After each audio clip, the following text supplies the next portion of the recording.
ഓ മുരുകായ നമ. ധനുമാസത്തിലെ ആദ്യത്തെ ബുധനാഴ്ചയാണ് കുചേല ദിനമായി ആചരിക്കുന്നത്. ഭഗവാന്റെ ഭക്തർക്ക് എല്ലാം പരിചിതമായ നാമമാണ് കുചേലൻ. കുചേലനെ കുബേരനാക്കിയ ദിനമാണ് കുചേല ദിനം. ചെറുപ്പത്തിൽ തന്നെ തന്റെ പ്രിയ കൂട്ടുകാരനായിരുന്ന സഹപാഠിയുടെ ദുരിത ജീവിതാവസ്ഥ മാറ്റിയ കൃഷ്ണകഥ പ്രശസ്തമാണ്. ഭഗവാൻ മഹാവിഷ്ണുവിന് ഏറ്റവും വിശേഷപ്പെട്ട ദിനങ്ങളിൽ ഒന്നാണ് കുചേല ദിനം. ഈ ദിനത്തിൽ എങ്ങനെ കുചേല ദിനം ആചരിക്കാമെന്നും എന്താണ് ഐതിഹ്യമെന്നും നമുക്ക് പരിശോധിക്കാം. ആചാര്യശ്രേഷ്ഠൻ സന്ദീപനിയുമൊത്തുള്ള ഗുരുകുലവാസക്കാലത്ത് ശ്രീകൃഷ്ണനും സുധാത്മാവെന്ന കുചേലനും സഹപാഠികളായിരുന്നു. പിൽക്കാലത്ത് ദാരിദ്ര്യത്താൽ വലഞ്ഞ കുചേലൻ തന്റെ ഭാര്യയുടെ നിർബന്ധപ്രകാരം തന്റെ കൂട്ടുകാരനായ ദ്വാരകാപതി ശ്രീകൃഷ്ണന്റെ അടുത്ത് ചെന്ന് തന്റെ അവസ്ഥ പറഞ്ഞ് സഹായം അഭ്യർത്ഥിക്കാൻ തീരുമാനിച്ചു. പക്ഷേ കണ്ണന് കൊടുക്കാൻ തന്റെ കൈവശം ഒന്നുമില്ലല്ലോ എന്ന് വിഷമിച്ച കുചേലന് ഭാര്യ അടുത്ത വീട്ടിൽ നിന്നും കടം വാങ്ങിയ ഒരു പിടി അവൽ നനച്ച് ഒരു കിഴി കെട്ടിക്കൊടുത്തു.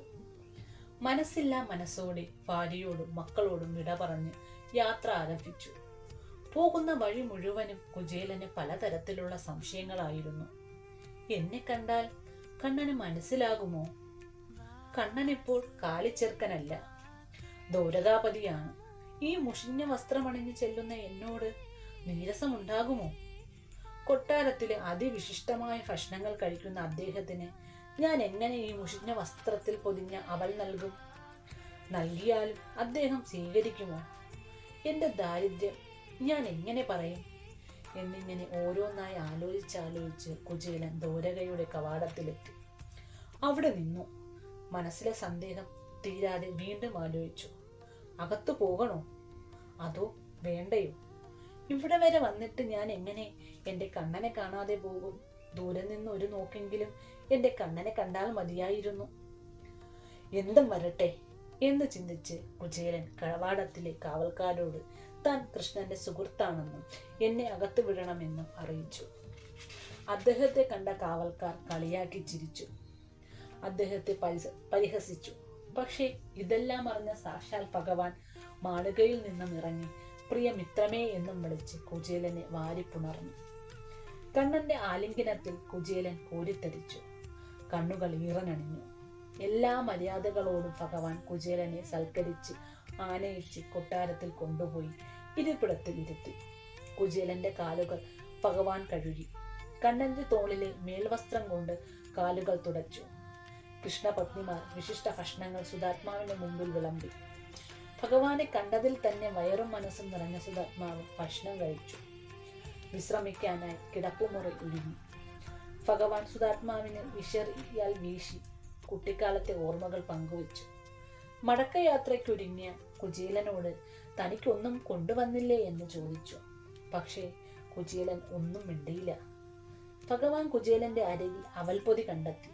ആഹാ, അവലോ, എന്റെ പ്രിയ ഭക്ഷണമാണല്ലോ മിത്രമേ എന്നും പറഞ്ഞ് ഒരു പിടിയെടുത്ത് കഴിച്ചു. അടുത്ത പിടിയെടുത്തപ്പോൾ രുക്മിണി ദേവി തടഞ്ഞു. ഞങ്ങൾക്കും തരില്ലേ എന്ന് ചോദിച്ച് അവൽ വാങ്ങി. കുചേലൻ ഭഗവാനെ കണ്ട സന്തോഷത്തിൽ തിരിച്ചു മടങ്ങി. സന്തോഷത്താൽ താൻ എന്തിനാ വന്നതെന്ന കാര്യം പോലും കുചേലൻ മറന്നിരുന്നു. തന്റെ നാട്ടിൽ എത്തിയപ്പോഴാണ് താൻ ഭഗവാനോട് സഹായം ചോദിച്ചില്ലല്ലോ എന്ന് ചിന്തിക്കുന്നത്. ഭാര്യയോടിനി എന്തു പറയും എന്ന് വിചാരിച്ച് വിഷമിച്ച് വീട്ടിലേക്ക് മടങ്ങി.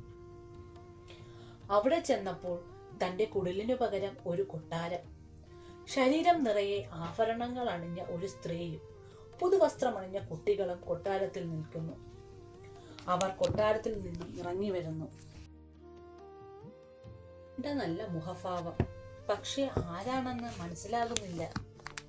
ആ സ്ത്രീ അടുത്തു വന്നു. അങ്ങ് വന്നു, ഞാൻ എത്ര നേരമായി അങ്ങയെ പ്രതീക്ഷിക്കുന്നു.